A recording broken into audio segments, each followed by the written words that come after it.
Indonesia Maluku, Fakultas Kesehatan Prodi Keperawatan dari kelas D, dengan dosen pengampu Ibu Grace Wakano, SK MK. Baik teman-teman dan Ibu dosen, di sini saya akan menjelaskan tentang anatomi dan fisiologi sistem perkemihan. Sistem perkemihan merupakan organ vital yang berperan dalam ekresi hasil sistem metabolisme tubuh dan dalam keseimbangan dan metabolisme air dan substansi terlarut dalam darah, serta mengeliminasi setiap substansi yang tidak dibutuhkan tubuh. Sistem urin atau sistem perkemihan adalah sistem yang memproduksi, penyimpanan, dan mengalirkan. Sistem ini terdiri dari ginjal, ureter, kandung kemih, dan ureter. Untuk itu kita akan masuk di bagian yang pertama, yaitu ginjal. Ginjal merupakan organ terpenting dalam mempertahankan hemostatik cairan tubuh secara baik. Berbagai fungsi ginjal untuk mempertahankan hemostatik dengan menggunakan volume cairan, keseimbangan hemostatik, asam basa ekresi, sistem metabolisme, memperkelilingi oleh lemak dan jaringan ikat di belakang peritoneum. Batas atas ginjal kiri setinggi iga ke-11 dan ginjal kanan setinggi iga ke-12. Atas bawah ginjal kiri setinggi vertebra lumbalis ketiga. Tiap-tiap ginjal mempunyai panjang 11,25 cm, lebar 5-7 cm, dan tebal 2,5 cm. Untuk itu, ginjal kiri lebih tinggi dari ginjal kanan. Berat ginjal pada laki-laki dewasa 150 sampai dengan 170 gram. Dan berat untuk wanita dewasa 115 sampai dengan 155 gram. Bentuk ginjal seperti kacang, sisi dalam menghadap ke vertebra tekalis. Sisi luarnya cembung dan di atas setiap ginjal terdapat sebuah kelenjar supranal. Saraf ginjal terdiri dari kurang lebih ispali. Ginjal terdapat persarafan dari flecus renalis atau vasomotor. Saraf ini berfungsi untuk mengatur jumlah darah yang masuk ke dalam ginjal. Kelenjar suprarenal di atas. Ginjal menghasilkan dua macam hormon, yaitu hormon adrenalin dan hormon kortison. Yang berikut struktur ginjal. Ginjal terdiri dari bagian dalam internal, medula, substansia. Medularis terdiri dari piramid renalis, jumlahnya antara 8 sampai 16. Dua yang mempunyai basis sepanjang ginjal. Ginjal sedangkan aspeknya menghadap ke sinus renalis. Yang kedua, bagian luar eksternal korteks substansia melengkung sepanjang berisi piramid yang berkaitan dengan sinus renalis. Bagian dalam di antara piramid dinamakan medula renalis. Yang berikut kita masuk ke fungsi ginjal. Fungsi ginjal yang pertama, mengatur volume air atau cairan dalam tubuh. Kelebihan air di dalam tubuh akan diekspresikan oleh ginjal sebagai urin atau kemih yang encer dalam jumlah besar.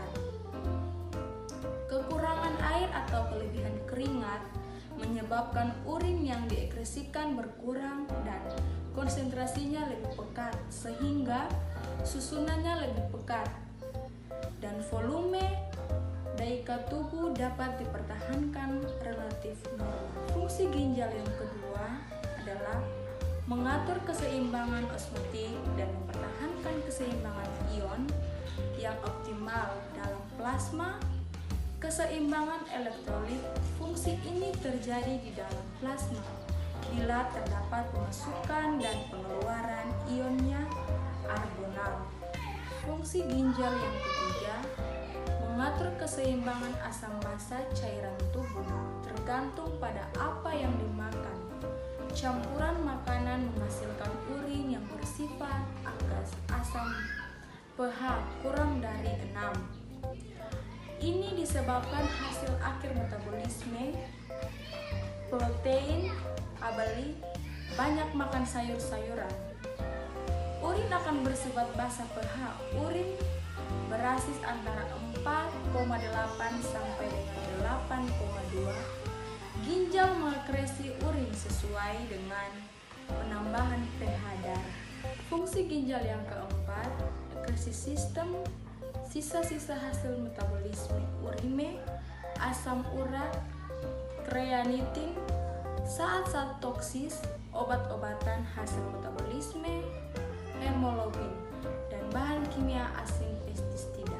Yang kelima, fungsi hormonal dan metabolisme ginjal mengekresi hormon renin yang mempunyai peran penting untuk mengatur tekanan darah, untuk mengatur angiotensi, aldosteron, membentuk eritropoiesis, mempunyai peran penting untuk membentuk sel darah merah. Eritropoiesis di samping itu ginjal juga membentuk hormon vitamin D aktif, diperlukan untuk absorpsi ion kalsium di usus. Ureter pria dan wanita.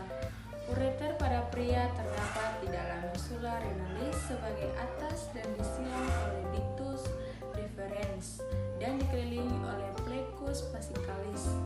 Ureter pada wanita terdapat di belakang fossa ovarica, berjalan ke bagian medial dan ke depan lateralis cervix, lateralis di bagian atas vagina untuk mencapai fundus vesical perineal. Fungsi ureter yang pertama, saluran penghubung untuk mengeluarkan urin dari ginjal menuju kandung kemih. Yang kedua, mendorong urin keluar menuju kandung kemih menggunakan gerakan peristaltik. Yang ketiga, kandung kemih. Kandung kemih merupakan organ berongga yang terdiri dari 3 lapisan otot bertusor yang saling beranyaman. Lapisan paling dalam disebut mucosa, lapisan tengah terdiri dari otot polos, dan lapisan paling luar adalah jaringan fibrosa. Letak kandung kemih berada di depan dinding abdomen. Ukuran urin yang sanggup ditempuh adalah sekitar 500 ml, tetapi sudah terisi 250 ml maka akan dikeluarkan oleh tubuh. Fungsi kandung kemih sebagai penampung sementara urin telah diproduksi oleh ginjal. Yang keempat, uretra. Uretra merupakan sebuah saluran terakhir dari sistem urinaria yang mengeluarkan urin yang bertampung dari vesika urinaria keluar dari tubuh. Secara anatomis, uretra dibagi menjadi 2, yaitu uretra posterior atau belakang dan uretra anterior depan. Panjang uretra wanita kurang lebih 3-5 cm, sedangkan pada pria dewasa bisa dimiliki panjang kurang lebih 23-25 cm. Fungsi uretra sebagai saluran untuk mengeluarkan urin keluar dari tubuh, sebagai saluran untuk mengeluarkan air mani, sperma pada pria. Sekian presentasi saya, terima kasih.